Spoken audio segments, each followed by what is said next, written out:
ಬರ್ರಿ ಇವತ್ತ ಬ್ಯಾಸ್ಗ್ಯಾಗ ತಂಪು ದೇಹಕ್ಕೆ ತೃಪ್ತಿ ಕೊಡುವಂಥ ಬಹಳ ರುಚಿಯಾಗಿರುವ ಜೀರಾ ಸೋಡಾ ತಯಾರಿಸೋಣ. ನಮಸ್ಕಾರ ರೀ, ಶ್ರಾವಣಿ ಅಡುಗೆ ಮನೆ ಒಳಗೆ ಸ್ವಾಗತ. ನಾನು ರಶ್ಮಿ. ಇದ್ರಿ ಡ್ರೈ ಪ್ರಿಮಿಕ್ಸ್ನ ನೀವು ಫ್ರಿಜ್ ಹೊರಗೂ 2-3 ತಿಂಗಳ ಸ್ಟೋರ್ ಮಾಡಿ ಇಡ್ಬೋದು. ನಿಮ್ಗೆ ಜೀರಾ ಶರ್ಬತ್ ಕುಡಿಬೇಕು ಅನಿಸಿದಾಗ ಅಗದಿ ನಿಮಿಷಗಳಲ್ಲಿ ನೀವು 100ಕ್ಕಿಂತ ಜಾಸ್ತಿ ಗ್ಲಾಸ್ ಶರ್ಬತ್ ಮಾಡ್ಬೋದು. ಈ ಪ್ರಿಮಿಕ್ಸ್ ಡ್ರೈ ಇರೋದ್ರಿಂದ ನಾವು ಪ್ರವಾಸಕ್ಕೆ ಅಥವಾ ಪಿಕ್ನಿಕ್ ಹೋಗಬೇಕಾದ್ರೆ ಇದನ್ನು ಈಸಿಯಾಗಿ ಕ್ಯಾರಿ ಮಾಡ್ಕೊಂಡು ತೊಗೊಂಡು ಹೋಗಿ ನಮ್ಗೆ ಬೇಕನ್ಸಿದಾಗ ಇನ್ಸ್ಟಂಟಾಗಿ ಜೀರಾ ಶರ್ಬತ್ ಮಾಡ್ಕೊಂಡು ಕುಡಿಬಹುದು. ಹಂಗಂದ್ರೆ ಜಾಸ್ತಿ ತಡ ಮಾಡೋದು ಬೇಡ. ಈ ಪ್ರಿಮಿಕ್ಸ್ ಹೆಂಗೆ ಮಾಡೋದು ಅಂತ ತೋರಿಸ್ಕೊಡ್ತೀನಿ ಬರ್ರಿ. ಮುಂಚೆ ಈ ಪ್ರಿಮಿಕ್ಸ್ ತಯಾರಿಸಿ ತಗೊಳ್ಳೋಣ. ಪ್ರಿಮಿಕ್ಸ್ ತಯಾರ್ಸಕ್ಕೆ ಗ್ಯಾಸ್ ಮ್ಯಾಗ ಒಂದು ಪ್ಯಾನ್ ಬಿಸಿ ಮಾಡ್ಕೊರಿ. ನಾನಿಲ್ಲಿ ಅಗಾರೋ ಹಾರ್ಡ್ ಎನೋಡೈಸ್ಡ್ ಪ್ಯಾನ್ ಯೂಸ್ ಮಾಡಾಕತ್ತೇನಿ. ಪ್ಯಾನ್ ಬಿಸಿ ಮಾಡಿಕೊಂಡು ಇದ್ರಾಗ ನಾವು ಎಲ್ಲ ಪದಾರ್ಥಗಳನ್ನು ಅಳತಿ ಮಾಡಿ ಹಾಕಬೇಕು. ಮನೆಯಾಗಿರೋ ಯಾವ್ದಾರು ಒಂದು ಚಮಚೆ ತಗೋರಿ. ನಾನು ಜನರಲಿ ನಾವು ನಾಷ್ಟ ಮಾಡೋಕ್ಕೆ ಯೂಸ್ ಮಾಡ್ತೇವೆ ನೋಡ್ರಿ, ಅದ ಚಮಚೆಯಿಂದ ಎಲ್ಲ ಪದಾರ್ಥ ಅಳತಿ ಮಾಡಿ ತಗೊಳಕತ್ತೀನಿ. ಅಂದ್ರೆ ನೀವು ಮನ್ಯಾಗ ಇದನ್ನು ಟ್ರೈ ಮಾಡಿದ್ರೂ ಬಹಳ ಸುಲಭವಾಗಿ ತಯಾರಿಸ್ಬೋದು. ಯಾವುದೇ ಥರದ ಕನ್ಫ್ಯೂಷನ್ ಇರಂಗಿಲ್ಲ. ಈಗ ಇದ ಚಮಚೆಯಿಂದ 4 ಚಮಚೆ ಅಷ್ಟು ಜೀರಿಗೆ ಪ್ಯಾನ್ಯಾಗ ಹಾಕ್ರಿ. ಜೀರಿಗೆ ನಮ್ಮ ಆರೋಗ್ಯಕ್ಕೆ ಎಷ್ಟು ಒಳ್ಳೇದು ಅನ್ನೋದು ನಿಮ್ಮೆಲ್ಲರಿಗೂ ಗೊತ್ತಾ ಇರಬಹುದು. ಇದ್ರ ಗುಣಧರ್ಮ ತಂಪಿರ್ತೈತಿ. ಅಂದ್ರೆ ಇದನ್ನು ತಿನ್ನೋದ್ರಿಂದ ನಮ್ಮ ದೇಹ ತಂಪಾಕತಿ. ಇವನ್ನ 4 ಚಮಚೆ ಅಷ್ಟು ತಗೊಂಡು ಈಗ ಇದ ಚಮಚೆಯಿಂದ ಅರ್ಧ ಚಮಚೆ ಅಷ್ಟು ಕರಿಮೆಣಸು ಹಾಕ್ರಿ. ಅರ್ಧ ಚಮಚೆ ಒಳಗೆ ಒಂದು 25-30 ಕಾಳು ಬರ್ತವು. ಕರಿಮೆಣಸಿನ ಗುಣಧರ್ಮ ಗರಂ ಇರ್ತೈತಿ. ಅಂದ್ರೆ ಇದನ್ನ ತಿನ್ನೋದ್ರಿಂದ ದೇಹಕ್ಕೆ ಉಷ್ಣತೆ ಸಿಗ್ತೈತಿ. ಅದರಿಂದ ಇದನ್ನ ಬ್ಯಾಸ್ಗಿ ಒಳಗೆ ಜಾಸ್ತಿ ತಿನ್ನಬಾರ್ದು. ಇದನ್ನ ಹಾಕೋದ್ರಿಂದ ಶರ್ಬತ್ ಏನೈತಿ ನೋಡ್ರಿ ರುಚಿ ಆಕತಿ ಮತ್ತು ಇದು ನಮ್ಮ ಡೈಜೆಷನ್ಗೂ ಹೆಲ್ಪ್ ಮಾಡ್ತೈತಿ. ಅರ್ಧ ಚಮಚೆಯಿಂದ 1 ಚಮಚೆ ಅಷ್ಟು ಬಡೆ ಸೊಪ್ಪು ಹಾಕ್ರಿ. 4 ಚಮಚೆ ಜೀರಿಗೆ ತಗೊಂಡ್ರೆ 1 ಚಮಚೆ ಅಷ್ಟು ಬಡೆ ಸೊಪ್ಪು ಹಾಕಬೇಕು. ಇದು ಸಹ ಜೀರಿಗೆ ಹಂಗೆ ನಮ್ಮ ದೇಹ ತಂಪು ಮಾಡ್ತೈತಿ. ಅದರಿಂದ ಬ್ಯಾಸ್ಗಿ ಒಳಗೆ ನೀವು ಬಡೆ ಸೊಪ್ಪು ತಿಂದ್ರೆ ದೇಹ ತಂಪಾಕತಿ. ಅಲ್ಲದೆ ಇದು ಡೈಜೆಷನ್ಗೂ ಹೆಲ್ಪ್ ಮಾಡ್ತೈತಿ. ಗ್ಯಾಸ್ ಲೋ ಟು ಮೀಡಿಯಮ್ ಫ್ಲೇಮ್ನಾಗ ಇಟ್ಟು ಹಿಂಗೆ ಕಾಯಿಸ್ತಾನ ಇವನ್ನ ಹುರಿರಿ. ಇವನ್ನ ಬಹಳ ಹುರಿಬಾರ್ದು. ಒಂದು 2 ನಿಮಿಷ ಹಿಂಗೆ ಕಾಯಿಸ್ಕೊಂಡು ತೊಗೋಬೇಕು ಅಷ್ಟೆ. ಯಾಕಂದ್ರೆ ಇದ್ರ ಕಲರ್ ಚೇಂಜ್ ಆದ್ರೆ ಅಂದ್ರೆ ಜೀರಿಗೆ ಜಾಸ್ತಿ ಹುರಿದ್ರೆ ಇವು ಒಂದು ಸ್ವಲ್ಪ ಕಹಿ ಟೇಸ್ಟ್ ಆಗ್ತವೆ. ಅದರಿಂದ ಇವನ್ನ ಕಲರ್ ಚೇಂಜ್ ಆಗೋವರೆಗೂ ಹುರಿಬೇಡ್ರಿ. ಒಂದು 2 ನಿಮಿಷ ಅಷ್ಟೆ ಇವನ್ನ ಒಂದು ಸ್ವಲ್ಪ ಬಿಸಿ ಮಾಡ್ಕೊಂಡು ತಗೋರಿ ಅಷ್ಟೆ. ಇವು ಹುರಿದಾಗೆವು ಇವನ್ನ ಕೆಳಗಿಳಿವಿ ಒಂದು ಸ್ವಲ್ಪ ಹೊತ್ತು ಆರಾಕ್ ಬಿಡ್ರಿ. ಇವು ಆರ್ಲಿ ಅಲ್ಲಿವರೆಗೂ ನೋಡ್ರಿ. ಇಲ್ಲಿ ನಾನು ಕಲ್ಸಕ್ರಿ ತಗೊಂಡೇನಿ.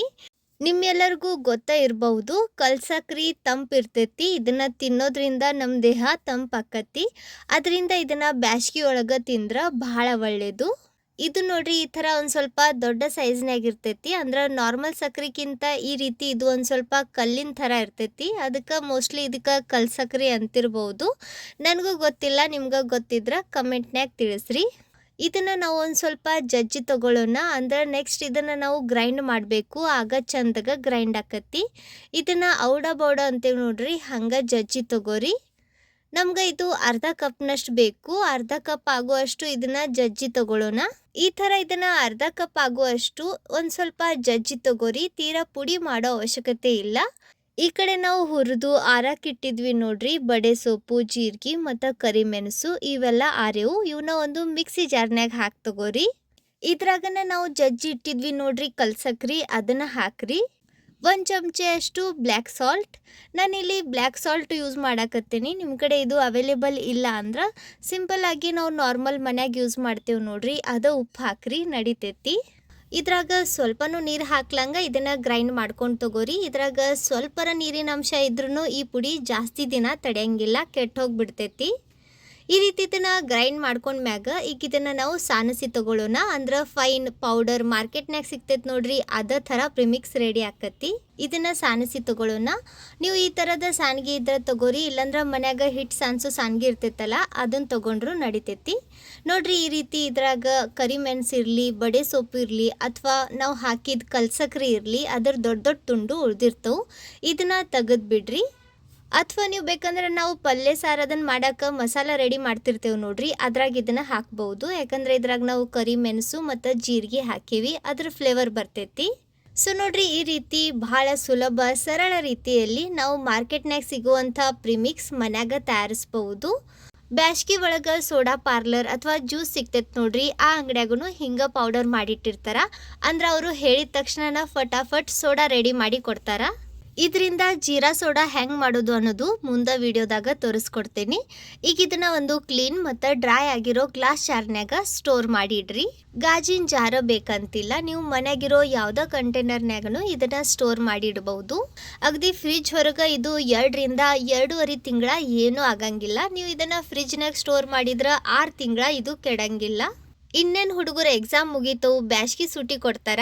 ಸೊ ನೀವು ಹೊರಗೆಲ್ಲರ ವೆಕೇಶನ್ ಹೋಗ್ಬೇಕಾದ್ರೆ, ಪಿಕ್ನಿಕ್ ಹೋಗ್ಬೇಕಾದ್ರೆ ಅಥವಾ ಊರಿಗೆ ಹೋಗ್ಬೇಕಾದ್ರೆ ಈ ರೀತಿ ಇದನ್ನು ತಯಾರಿಸಿ ತೊಗೊಂಡು ಹೋಗ್ರಿ. ನಿಮ್ಗೆ ಬೇಕಾದಾಗ ಇನ್ಸ್ಟಂಟ್ ಆಗಿ ಜೀರಾ ಸೋಡಾ ಮಾಡ್ಕೊಂಡು ಕುಡಿಬಹುದು. ಈಗ ಇದರಿಂದ ಮಾರ್ಕೆಟ್ನಾಗ ಸಿಗುವಂಥ ಜೀರಾ ಸೋಡಾ ಹೆಂಗೆ ತಯಾರಿಸೋದು ಅಂತ ನಿಮ್ಗೆ ತೋರಿಸ್ಕೊಡ್ತೀನಿ ಬರ್ರಿ. ಒಂದು ಗ್ಲಾಸ್ನಾಗ ನಾವು ತಯಾರಿಸಿರೋ ಈ ಪ್ರಿಮಿಕ್ಸ್ನಾಗಿನ 1 ಚಮಚೆ ಅಷ್ಟು ಪ್ರಿಮಿಕ್ಸ್ ಹಾಕ್ರಿ. ಅಥವಾ ನೀವು ಬೇಕಂದ್ರೆ ನಿಮ್ಗೆ ಬೇಕಾದಂಗೆ ಹೆಚ್ಚು ಅಥವಾ ಕಡಿಮೆ ಪ್ರಮಾಣದಾಗ ಇದನ್ನು ಹಾಕ್ಬಹುದು. ಒಂದು ಸ್ವಲ್ಪ ಅಂದ್ರೆ ಒಂದು ಅರ್ಧ ಚಮಚೆ ಅಷ್ಟು ನಿಂಬೆ ಹಣ್ಣಿನ ರಸ ಹಾಕ್ರಿ. ಹಂಗೆ ಒಂದು ಸ್ವಲ್ಪ ಕಾಮ್ ಕಸ್ತೂರಿ ಬೀಜ ನೆನೆಸಿ ಇಟ್ಟಿದ್ದೆ. ಈಗ ಚಿಯಾ ಸೀಡ್ಸ್ ಅಂತಾರೆ ನೋಡ್ರಿ, ಇವನ್ನ ಹಾಕ್ರಿ. ಕಾಮ್ ಕಸ್ತೂರಿ ಬೀಜ ನಮ್ಮ ದೇಹಕ್ಕೆ ಎಷ್ಟು ಉಪಯೋಗಕಾರಿ ಅದಾವ ಅನ್ನೋದು ನಿಮ್ಮೆಲ್ಲರಿಗೂ ಗೊತ್ತೇ ಇರಬಹುದು. ಅದ್ರಾಗ ಬ್ಯಾಸ್ಗ್ಯಾಗಂತೂ ಇವನ್ನ ಒಂದು ಸ್ವಲ್ಪರ ದಿನ ತಿನ್ನಬೇಕು, ಅಂದ್ರೆ ನಮ್ಮ ದೇಹ ತಂಪಿರ್ತೈತಿ. ಇದನ್ನ ನಾನು 1.5 ಚಮಚೆ ಅಷ್ಟು ಹಾಕಾಕತ್ತೀನಿ. ಕೆಲವ್ರಿಗಿದು ಇಷ್ಟ ಆಗಂಗಿಲ್ಲ, ಸೊ ಅವರು ಇದನ್ನ ಹಾಕದೇನ ಸೋಡಾ ತಯಾರಿಸ್ಬಹುದು. ಈಗ ಇದನ್ನ ಇನ್ನೊಂದು ಸ್ವಲ್ಪ ರುಚಿ ಮಾಡಾಕ ನಾನು ಇದ್ರಾಗ 1/4 ಚಮಚೆ ಅಷ್ಟು ಚಾಟ್ ಮಸಾಲ ಹಾಕಾಕತ್ತೀನಿ. ಸೋಡಾ ಹಾಕಿದ್ಮ್ಯಾಗ ಇದನ್ನ ಒಂದು ಸ್ವಲ್ಪ ಕಲಿಸ್ಕೊಂಡು ತಗೋರಿ. ನೀವು ಇದನ್ನ ಟ್ರೈ ಮಾಡ್ರಿ, ಹೆಂಗೆ ಬಂತು ಅಂತ ಕಮೆಂಟ್ನಾಗ ತಿಳಿಸ್ರಿ. ವಿಡಿಯೋ ಚಲೋ ಅನ್ಸಿದ್ರ ಸ್ವಲ್ಪರ ಯೂಸ್ಫುಲ್ ಅಂತ ಅನ್ಸಿದ್ರ ಲೈಕ್ ಮಾಡ್ರಿ.